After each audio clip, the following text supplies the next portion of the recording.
مسجد بغل میں کسی کا بیل مسجد میں گھس گیا، لوگوں نے کہا کس کا بیل ہے؟ بغل والے نے کہا میرا بیل ہے۔ کہا تمہارا بیل باندھ کر کے نہیں رکھتے؟ کہا تو وہ بیل بے وقوف ہے کہ مسجد میں چلا جاتا ہے، مجھے آج تک تم نے مسجد میں دیکھا؟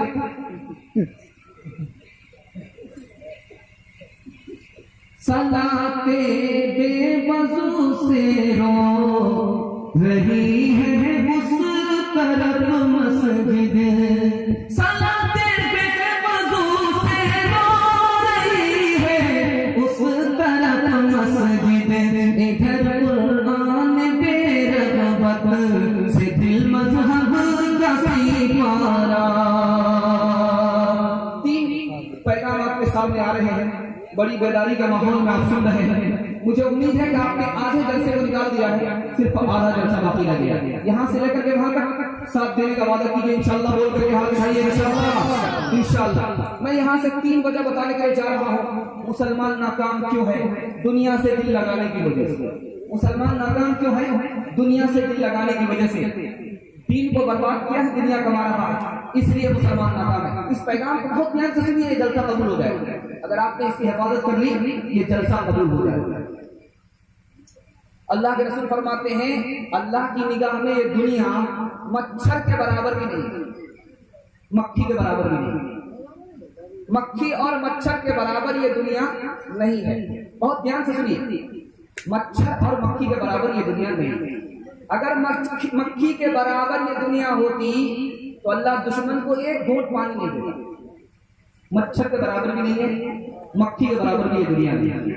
دوسرے نمونے کو دھیان رکھیے، اللہ کے رسول فرماتے ہیں یہ دنیا مری ہوئی بکری سے بھی بدتر ہے، مری ہوئی بکری سے بھی یہ دنیا بدتر ہے۔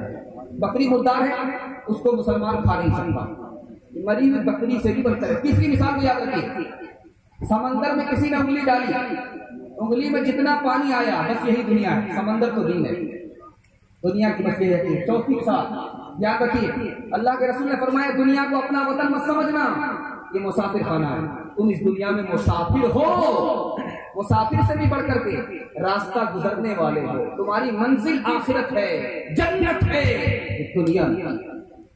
پانچویں اور آخری مثال کو یاد رکھیے، دنیا کے عیش و عشرت میں مت پڑیے، اللہ کے نیک بندے دنیا کے عیش و عشرت میں نہیں پڑتے۔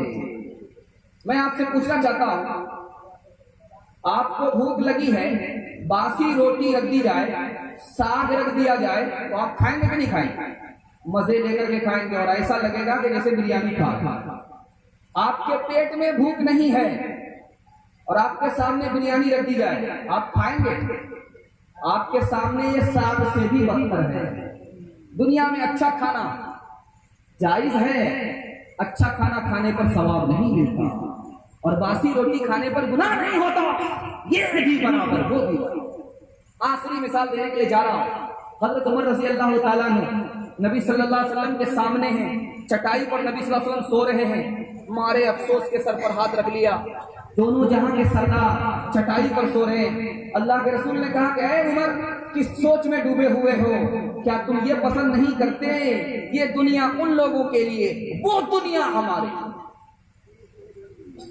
طلبگار نہیں ہوں، طلبگار نہیں ہوں، دنیا میں ہو دنیا کا طلبگار نہیں ہوں، دنیا میں ہو دنیا کا طلبگار نہیں ہوں، بازار سے گزرا ہوں خریدار نہیں ہوں، طلبگار نہیں ہوں، طلبگار نہیں ہوں، طلبگار نہیں ہوں۔ وہ گل ہو خزانے جسے برباد کیا ہے، وہ گل ہو خزانے جسے برباد کیا ہے، الجھو کسی دامن سے میں وہ خار نہیں ہوں، طلبگار نہیں ہوں، خریدار نہیں ہوں، خریدار نہیں ہوں۔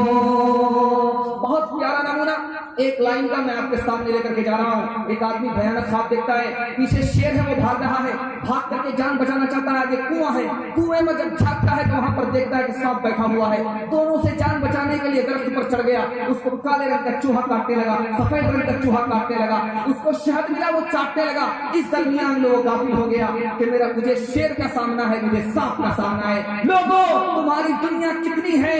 اس خواب کی تعبیر دینے والے نے بتایا وہ شیر کون تھا؟ ملک الموت تھا. وہ کنواں کون تھا؟ وہ تمہاری قبر تھی. اس میں جو سانپ بیٹھا ہوا تھا وہ عذاب قبر تھا. جسے چوہے کاٹ رہے تھے وہ تمہاری زندگی تھی, تمہاری صبح تھی, تمہاری شام تھی. اور وہ شہد جو تمہیں ایک قطرہ ملا وہ تمہاری دنیا تھی. بس اتنی ہی حقیقت اس دنیا کی ہے.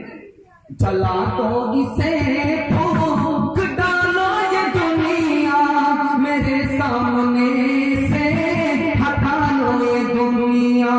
تمہاری ہے تم ہی سنبھالو یہ دنیا.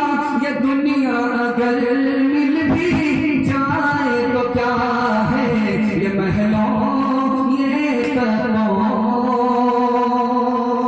مسلمان دین کے پیچھے دنیا کو برباد کر رہا ہے, اس لیے مسلمان ناکام ہے. دوسرے پیغام کو بہت دھیان سے سنیے, بڑی تیزی کے ساتھ آپ کے جلسے کو میں کنارے تک پہنچا رہا ہوں. آپ بھی سوچیں گے جلدی جلدی بول رہا ہے, جلدی کر ہی نہیں رہا ہے, جلسے کو لمبا کر رہا ہے, ہم سب کو بھی لمبا کر رہا ہے. میں بڑی تیزی کے ساتھ آپ کے سامنے وہ نمونہ لے کر کے آ رہا ہوں. مسلمان ناکام کیوں ہے؟ مسلمان موت سے ڈرتا ہے, موت سے نفرت کرتا ہے, اس لیے مسلمان اس دنیا میں ناکام ہے. موت کیوں آتی ہے؟ 5 وجہ سے. موت کو ماننے کے حوالے سے 4 طریقے کے لوگ ہیں. 3 مثالیں میں آپ کے سامنے موت کے حوالے سے لے کر کے آ رہا ہوں. اس پر اس پیغام کو ختم کر رہا ہوں. موت سے نفرت نہیں کرنا ہے, موت رحمت ہے, چاہے ہماری عقل میں آئے یا نہ. دھیان دیجیے گا, موت کیوں آتی ہے؟ 5 وجہ سے. لائن بلائن لے کر کے آ رہا ہوں, بہت دھیان سے سن لیں. اللہ آپ کے علم میں اضافہ فرمائے اور ہمارے مطالعے کو تازہ فرمائے. 5 وجہ سے موت آتی ہے. اس زمین کو آباد کرنے کے لیے موت آتی ہے. اگر موت نہیں آئے گی تو زمین پر پیر رکھنے کی جگہ نہیں ہوگی, اس لیے موت آتی ہے. موت کیوں آتی ہے؟ موت اس لیے آتی ہے کہ بعد میں آنے والے لوگوں کا ہنر کھلے, اس کا کمال سامنے آئے. اگر لوگ بعد میں پیدا والے پیدا نہیں ہوں گے تو پل کیسے بنائیں گے؟ پل کیسے بنائیں گے؟ ہوائی جہاز کیسے بنائیں گے؟ بعد میں آنے والے لوگوں نے بنایا. اگر یہ نہیں آتے تو جہاز کیسے بنتا, پل کیسے بنتا؟ تو ہنر کھولنے کے لیے اللہ تعالیٰ موت دیتا ہے, اگلے کو اٹھاتا ہے, پچھلے کو لاتا.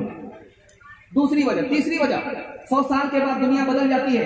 موت اس لیے آتی ہے کہ تاکہ آنے والی نسل کی تعلیم بھی ہو, تربیت بھی ہو, اس لیے موت آتی ہے. چوتھی وجہ موت کیوں آتی ہے؟ حساب کتاب کے لیے. موت نہیں آئے گی, بندے کا حساب کتاب نہیں ہوگا.